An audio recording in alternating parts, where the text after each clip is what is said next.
Assalamualaikum warahmatullahi wabarakatuh. Sabil huda, taat, hebat, juara. Ya, semoga kita semua menjadi orang-orang yang taat, hebat, juga juara. Ya. Nah, anak-anakku sekalian, 6 Indonesia, 6 Cirebon, dan 6 Jawa Barat. Semoga Allah selalu berikan kesehatan untuk kita semua ya. Nanti ada juga kaitannya dengan kesehatan ya hari ini ya. Kita belajar tentang IPA, subtema yang ketiga. Masih di tema yang ketujuh, yaitu tema kepemimpinan ya. Tujuan pembelajaran kita hari ini ada 2 ya. Yang pertama adalah siswa bisa menjelaskan cara menjaga tingkah laku pada masa pubertas. Yang kedua, siswa bisa menjelaskan cara melindungi diri dari penyakit pada masa pubertas. Ya, yang pertama dulu ya, kita akan belajar cara menjaga tingkah laku pada masa pubertas. Sebenarnya waktu di tema 6 pun juga kita sudah pernah membahas ini, tapi tidak ada salahnya ketika kita mengulang kembali ya apa yang sudah disampaikan oleh Ibu untuk kita menjadi lebih baik lagi. Nah, pada masa pubertas umumnya anak-anak akan lebih aktif dan berkeinginan untuk mencoba hal baru, mencari jati diri, serta ingin tampil beda dari yang lain. Betul tidak? Ya, selain itu juga perubahan pola pikir yang mempengaruhi perilakunya. Itu ya.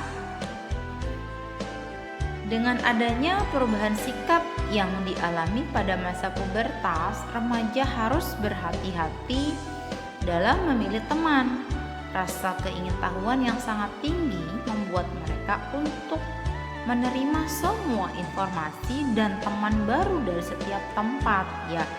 Ini yang perlu diperhatikan oleh remaja, bahwa informasi yang diterima tidak semuanya itu benar. Begitupun dengan teman, apakah teman itu membawa kebaikan untuk dirinya atau tidak, itu juga harus diperhatikan. Begitu ya.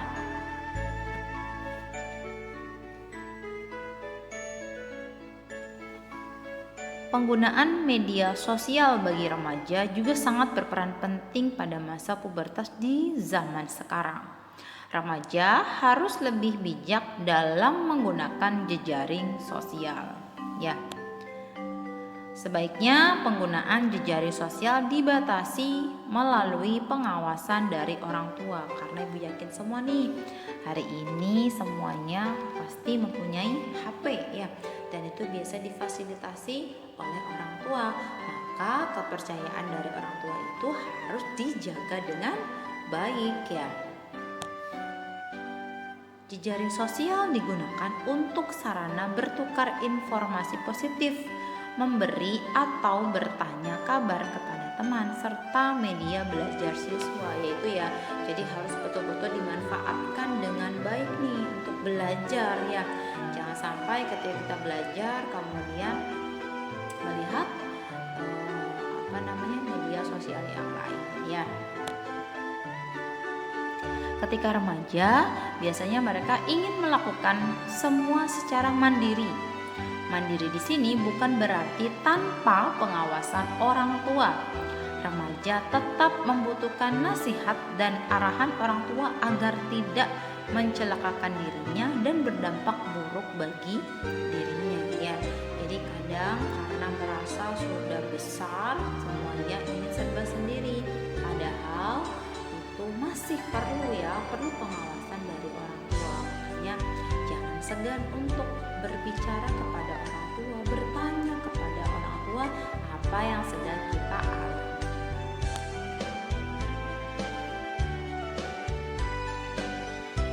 Ya.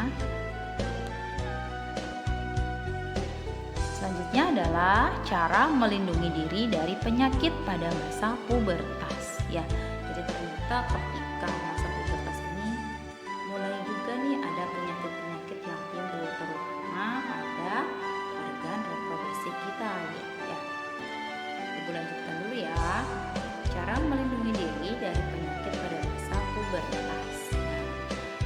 Salah satu persiapan yang dilakukan dalam menghadapi masa pubertas adalah menjaga kesehatan reproduksi agar terhindar dari penyakit.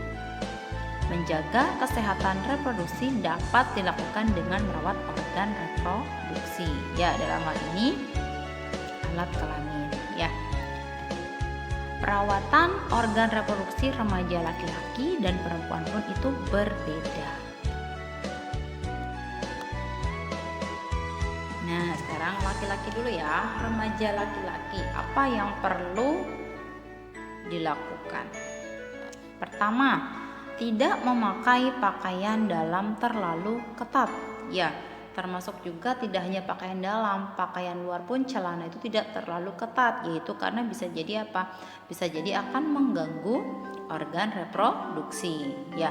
Yang kedua, gunakan pakaian dalam yang menyerap keringat. Itu ya sangat penting. Kenapa? Karena ketika keringat itu banyak akan menimbulkan bakteri, ya. Ketiga, gantilah pakaian dalam minimal 2 kali sehari. Itu minimal ya.